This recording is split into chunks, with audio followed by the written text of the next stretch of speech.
I mean, you know, I'm not in a position right now as far as starting the conversation off, because I might say some things that I'll regret later. So I'm not gonna give a synopsis of the match. I'll just open it up for questions. Was it? Did you guys draw 125, or did you guys agree on 125? You know, visiting team always has the choice of what weight class they wanna go from, and they chose 125, and I thought it was I was comfortable with that. I just think Ryan kind of lost track of what he had to do to win, and just decided that staying close and not getting beat bad was good enough for tonight or today. And so the disappointment comes in that he's better than that. He didn't get off in the offense, and he can get off the bottom. And a lot of times we hang our hat on these guys being freshmen, but there's some things that you would like to see out of freshmen, even if they're not. Even if they are freshmen, you still want to see the things that they're trained to do take place, and then if they're unable to execute those positions, you can go back and get better from them. Disappointment comes in that I didn't necessarily see the effort in those positions that would allow me to go back in the room and correct some mistakes if they were making those. So that's really where the disappointment comes in. Let's go questions for our student athletes. Once we knock those out, they can go, and you can ask Coach Jackson at length what you want to talk about. Mr. Spangler, it seemed like you were real consistent. You just had a nice steady pace from start to finish. Your Oklahoma, I know you started off real quick. Was that your strategy before you went in, just start strong and finish strong? Yep. Obviously, I knew that's what I needed to work on. Coming off the Oklahoma and Oklahoma State duels, that was my biggest thing. Just continuing to wrestle so I can wrestle all 3 periods and continue to get my attacks off. Seemed like that was the difference maker. Do you agree with that? Yep. Continue to keep my head and hands ready for any counterattacks. I think that's what made the difference. How much conditioning do you gain in a week at this point, where you're at? I don't know. I think a lot of it's how you approach the match mentally too. I just had to tell myself that, you know, I'm in the condition I'm in right now. I got to work with that. I got to do what I got to do to get my attacks off and continue to wrestle 7 minutes or however long it takes to win.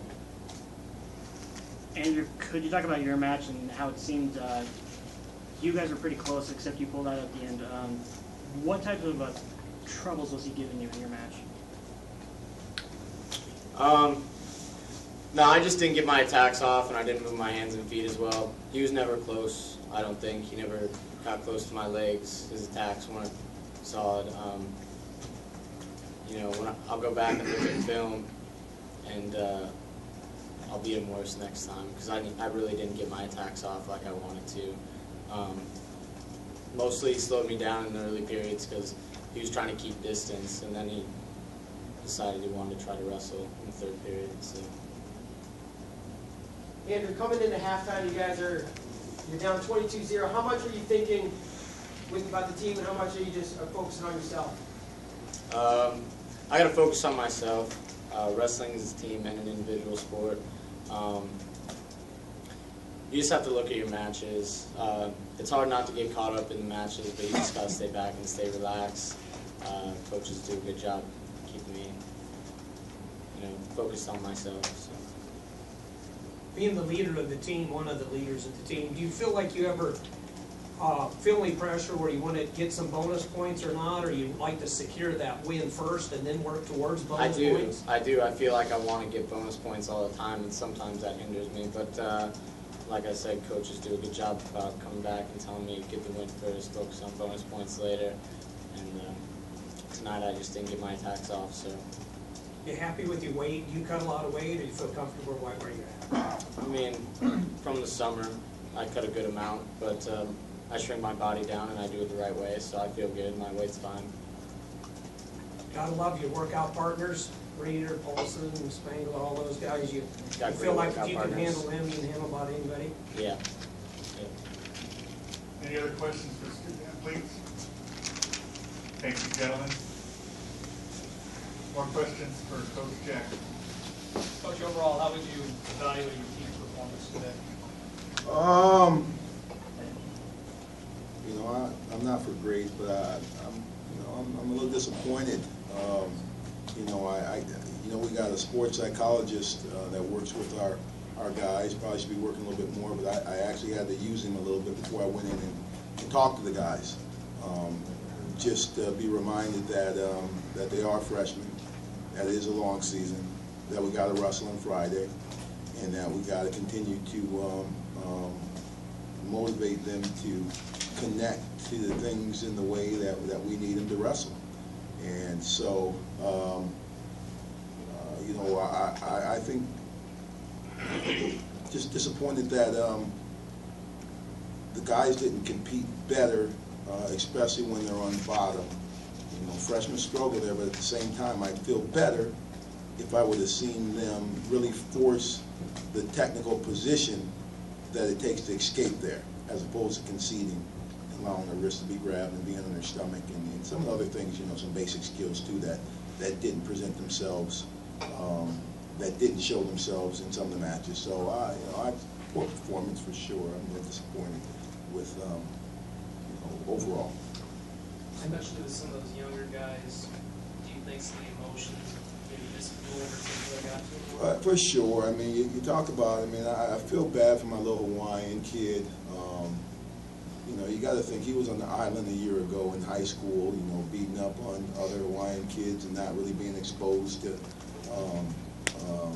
the competition that maybe we see in Iowa. And now all of a sudden he's in Ames, Iowa, in the biggest dual meet in the country, again, in the greatest rivalry that exists in wrestling. And yes, I do think emotionally, you know, I seen some things I didn't like to see as far as how they walked out on the mat, even though you're smacking them on the bum and getting them ready and trying to get them focused. It's a hard thing to embrace and to capture, especially as a true freshman. But I even seen my freshman and even my heavyweight. You know, I was his first Iowa State dual match, and I could see it in his eyes when he was on the mat. Just a little bit of not the killer attitude, mentality, focus that it takes to compete in an event like this or any event against a good wrestler. How do you think you know, the experience wrestling in such a big meet today will help those freshmen going forward? It's got to help them. I mean, the thing about it is that we don't have any time to hang our head at all. I think we wrestle Minnesota. They might be better than Iowa. I don't know. I know they have some capable wrestlers, but we can't hang our head. Hopefully that they'll look at it as they've seen a bigger event, a more intense event, highlighted with the way that our events department presented it, and everything else is everything else they can absorb and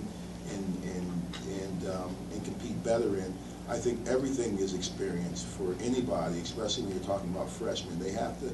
Sometimes you have to experience it before you can accomplish it. You know, we've had you know, some guys. I mean, when you look at even the Andrew Long situation a couple of years ago, and you know, he got hammered in a match against McDonough, his first time out there. But you see his improvement as he went through the year and got to the NCAA tournament. So our expectations are the same for these freshmen, to continue to grow and improve from this experience, and to show their improvement as we get these teams again. You know, we'll get a chance to get Oklahoma State. Hopefully have a good performance at the national duels and get a chance to see Iowa again. So it's going to roll back around where we can compare apples to apples. So experience is experience. You can't make up for it. Do you see any carryover effect with those first 5 guys, where the guy before them, the match that's taking place before them, is having an effect? I don't know. You know, I talk a lot about if you're going to, waste your energy and lose or let the match before you, if you're watching it, dictate how you feel as you go out there, then you're not going to watch it. Sit back in the locker room, sit back in the hallway, make sure you're conserving energy. So that has nothing to do. Wrestling's a team sport, yes, but it's an individual sport. You take care of yourself, and the team will take care of it itself. I do think sometimes you do have some residue from matches before that, especially if you watch them. You watch a Shea and Terrakina get pinned. You know, I'm sure Lou Ghetto seen that, heard it, and obviously being a redshirt freshman, it caught him a little bit. I think it affected him a little bit. You know, I think also if you can go out there and you get some early wins, somebody maybe upset somebody, you'll also get a positive effect from that. I didn't think any of that stuff affected Joey Cozart per se. I do think he could have scrambled and maybe won that position at the end of the match, but I don't think he let those other matches determine how he was going to compete for 7 minutes. So yeah, it could have an effect on him, and I think it does have an effect on him, and they'll learn to embrace that eventually. Comment and a question. Comment is Minnesota lost, by the way, to Oklahoma State today, and the question is, your predecessor in that very chair mentioned that there was not a lot of flow in the match owing to factors outside of the control of the competitors, such as the scoreboard going down, and other issues. Officiating that, let's face it, was terrible. Did that affect you guys in any way? I mean, I don't know if it affected us one way or another. Obviously, we had some problems with the scoreboard and the clock and some different things, and you know there seemed to be some confusion at 84 with the riding time and the point that was given at the end of that match. And you know, I know when I looked up on the clock and he called the takedown that it looked like it was we still had an opportunity to get the 1 minute riding time, whether the guy rolled us out those last 20 seconds or not.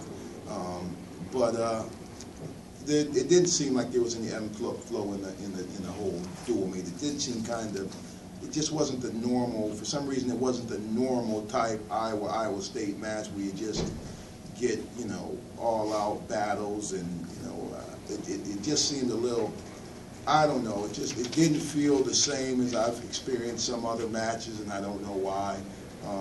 But at the same time, it's probably our fault because we didn't compete to the best of our ability. So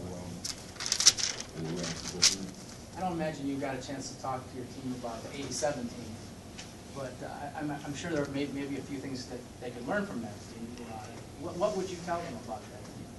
Well, that team bonded at a very high level. I came into that team as a transfer from Louisiana State and redshirted, and then pursued the title with those guys in '87. But I think that team was all in for each other, for the coaching staff, and just really bought into everything that was going on. At the same time, we didn't have 5 freshmen starting either.